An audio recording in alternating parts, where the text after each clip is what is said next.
નમસ્કાર મિત્રો, focal point by Ajay ઉમટમાં આજે આપણે ચર્ચા કરીશું અરવિંદ કેજરીવાલ, દિલ્હીના પૂર્વ મુખ્યમંત્રી અને શરાબ ઘોટાલા કાંડમાં જેમની ઈમાનદારી, જેમની નીતિમત્તા પર શંકાની 100% અને એને કારણે માત્ર અરવિંદ કેજરીવાલ નહીં પરંતુ એમના ટોપ 5 નેતાઓ દિલ્હી વિધાનસભાની ચૂંટણી પહેલાં જેલ ભેગા થઈ ગયા હતા અને લગભગ 4 વર્ષ સુધી કોરોના કાળના મધ્યમાં આ આખો કાંડ શરૂ થયો હતો અને 4 વર્ષ બાદ દિલ્હીની અદાલતે શુક્રવારે જે જજમેન્ટ આપ્યું છે એ જજમેન્ટમાં માત્ર કેજરીવાલ નહીં, કેજરીવાલના તમામ સાથીદારો, દાખલા તરીકે મનીષ સિસોદિયા જે એમના ડેપ્યુટી સીએમ હતા, સંજય સિંહ એમના ખાસ રાઇટ હેન્ડ મેન ગણાતા હતા, સૌરભ ભારદ્વાજ, દુર્ગેશ પાઠક સહિત 23 આરોપીઓને નિર્દોષ મુક્ત કર્યા છે.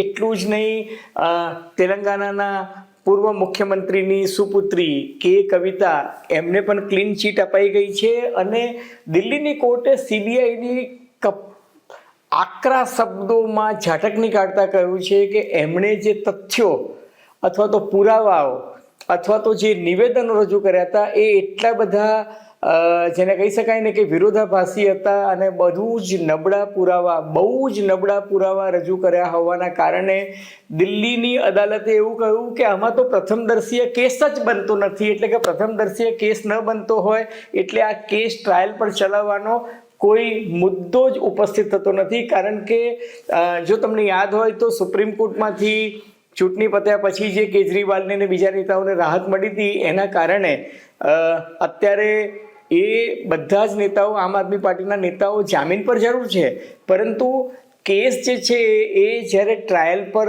ચાલવા માટે આવે એ પહેલાં ચાર્જ ફ્રેમ કરવાની સ્થિતિ પર જ દિલ્હી અદાલતના ન્યાયમૂર્તિએ કહી દીધું કે આ કેસમાં કોઈ દમ નથી ને 598 પાનાનું આખું જજમેન્ટ છે. જજમેન્ટમાં એમણે એવું કહ્યું છે કે સીબીઆઈના તપાસ કરનારા અધિકારીઓ સામે ડિપાર્ટમેન્ટલ ઇન્ક્વાયરી થવી જોઈએ, કારણ કે આ જે તથ્યો રજૂ કર્યા છે અથવા તો જે પુરાવા રજૂ કર્યા છે એમાં કોઈ દમ નથી. અને જ્યારે કેજરીવાલ સહિતના બધા જ 23 એમના સાથીઓ કથિત શરાબ ઘોટાલા કાંડમાં એમને જ્યારે બાઇજ્જત બરી કરવામાં આવ્યા અને કેજરીવાલ કોર્ટની બહાર પત્રકારો સાથે વાત કરતા હતા ત્યારે એકદમ લાગણીસભર થઈને ધ્રુસકે રડી પડ્યા અને એમણે કહ્યું કે મારી પાસે જિંદગીમાં એકમાત્ર મૂડી કહો કે કમાણી એ માત્ર ઈમાનદારી છે. આમ આદમી પાર્ટી કટ્ટર ઈમાનદાર પાર્ટી છે, અરવિંદ કેજરીવાલ કટ્ટર ઈમાનદાર છે, સંજય સિંહ ઈમાનદાર છે અને એમના બધા સાથીઓ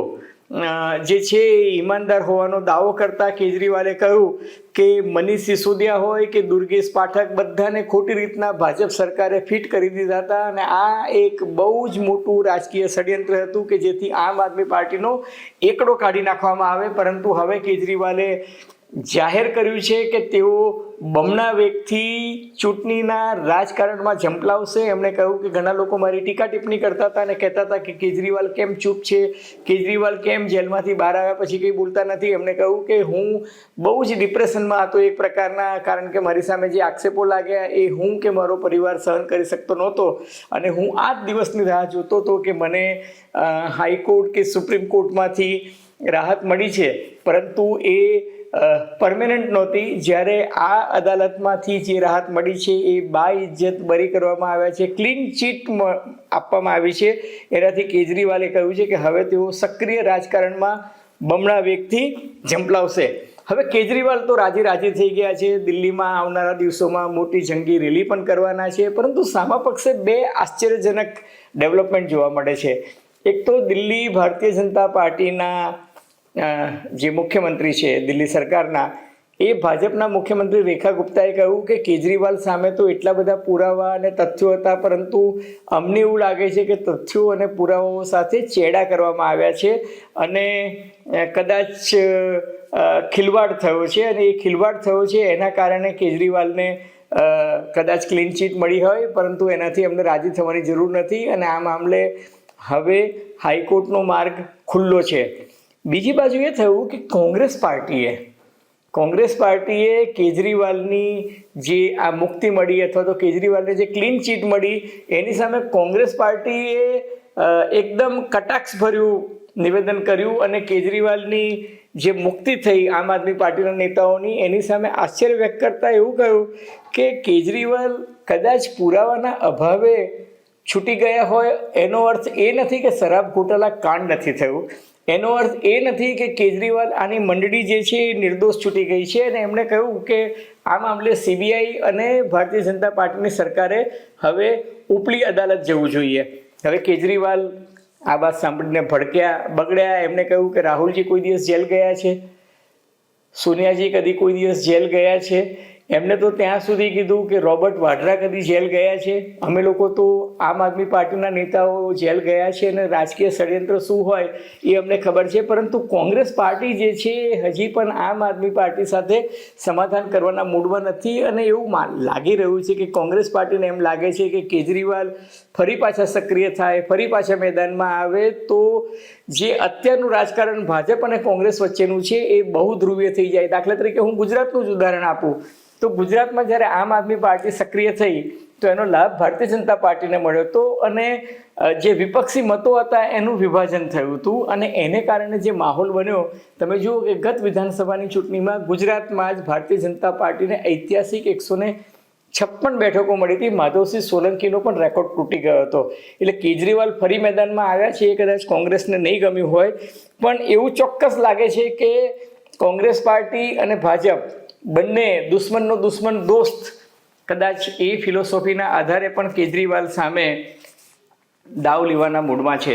હવે સીબીઆઈએ પ્રતિક્રિયા વ્યક્ત કરી છે. સીબીઆઈએ પોતાના પ્રવક્તાના માધ્યમથી એવું કહ્યું છે કે નીચલી અદાલતે જે ચુકાદો આપ્યો છે એ દુઃખદ છે, કમનસીબ છે, કારણ કે સીબીઆઈનો દાવો છે કે સંખ્યાબંધ પુરાવાઓ નજરઅંદાજ કરવામાં આવ્યા હોય એવી અમને પ્રતીતિ થઈ રહી છે. સીબીઆઈને એવું પણ લાગે છે કે અનેક મહત્ત્વના તથ્યો જે છે એ અને તપાસના અનેક મુદ્દાઓ અને પુરાવાઓ જે છે એ અદાલતે કદાચ તપાસ્યા નથી, ચકાસ્યા નથી, અથવા તો અદાલતનું ધ્યાન એ મુદ્દે દોરવામાં કદાચ તેઓ નિષ્ફળ નીવડ્યા છે.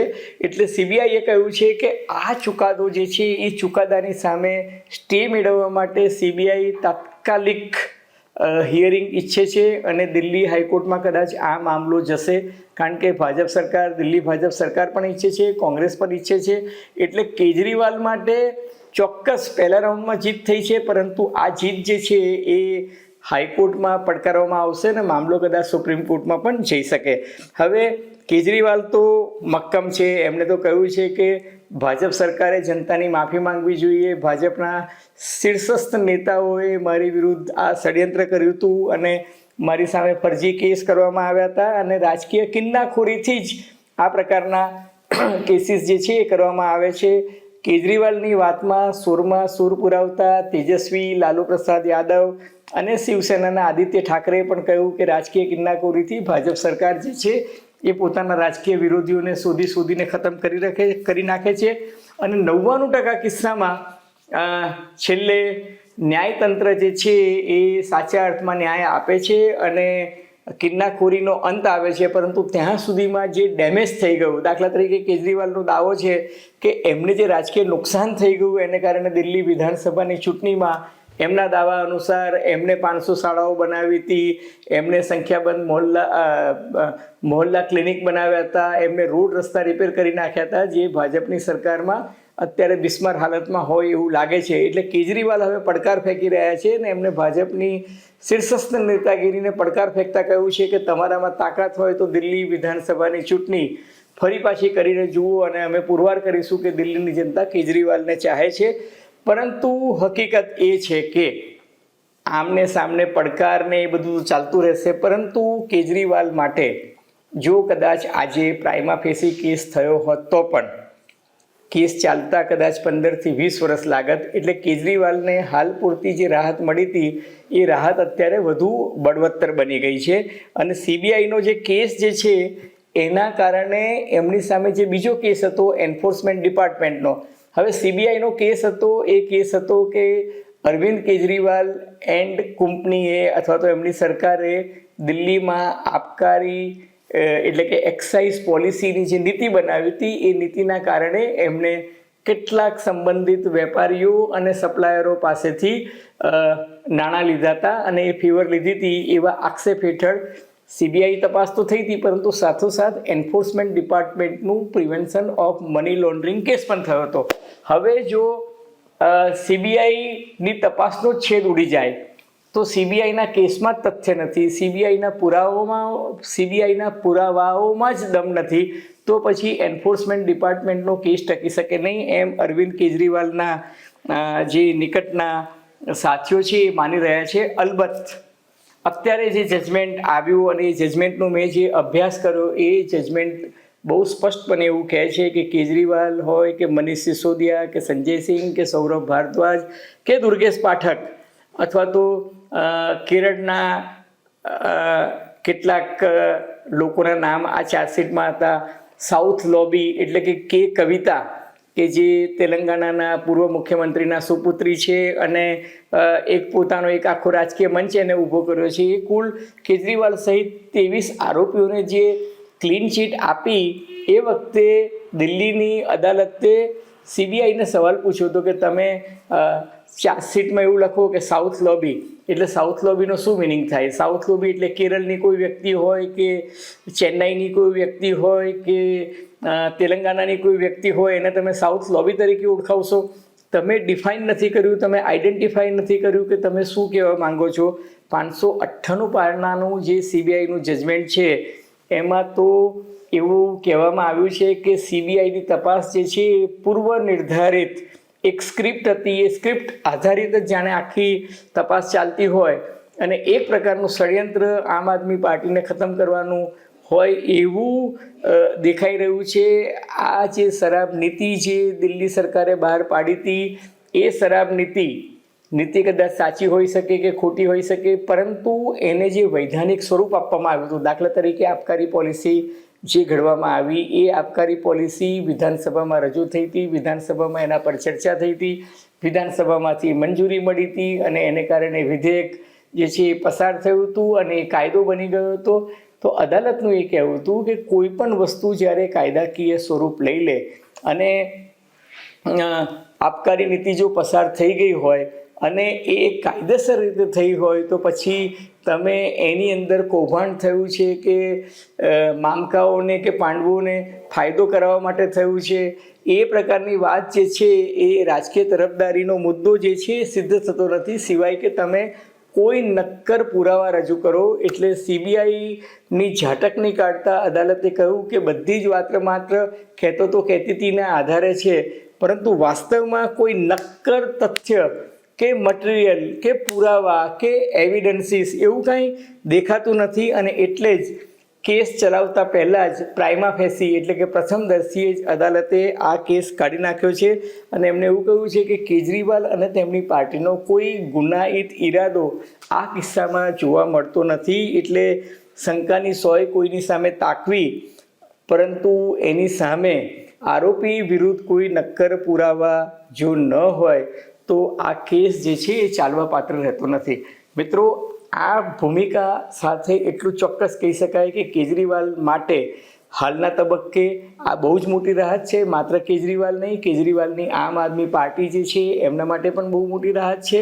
અને આવનારા દિવસોમાં એટલે કે આવનારા 2 વર્ષમાં જો તમે જુઓ તો પશ્ચિમ બંગાળથી લઈને તામિલનાડુ, કેરળ, ગુજરાત અને પછી ઉત્તર પ્રદેશમાં, કર્ણાટકમાં જે ચૂંટણીઓ આવી રહી છે વિધાનસભાની અને 2029માં લોકસભાની ચૂંટણી આવશે, એ પહેલાં કેજરીવાલની પાર્ટીને ચોક્કસ બેસવાની દાળ મળશે અને કેજરીવાલ જે છે એ કદાચ બમણા વેગથી પેલું કહે છે ને કે બમણી તાકાતથી એ કદાચ પોતાની રાજકીય પાર્ટીને સક્રિય કરવાની કોશિશ કરે એવું હાલના તબક્કે લાગી રહ્યું છે. આગે દેખો હોતા હૈ ક્યા. મિત્રો, તમને ફોકલ પોઈન્ટ બાય અજય ઉમટનો આ એપિસોડ નવ ગુજરાત સમય અને અમદાવાદ મિરરના સથવારે ગમ્યો હોય તો એને લાઇક કરજો, શેર કરજો, સબસ્ક્રાઈબ કરજો. અને આપ શું માનો છો? કેજરીવાલ આવનારા દિવસોમાં શું થશે? સીબીઆઈ ખરેખર આ મેટરને હાઈકોર્ટમાં પડકારશે? કોંગ્રેસ અને આમ આદમી પાર્ટી વચ્ચેની લડાઈ વધુ તીવ્ર થશે? આ લડાઈમાં ભાજપને ફાયદો થશે? તમારું આકલન, તમારું એનાલિસિસ, વિશ્લેષણ અમને ગમશે. ધન્યવાદ, ખૂબ ખૂબ આભાર.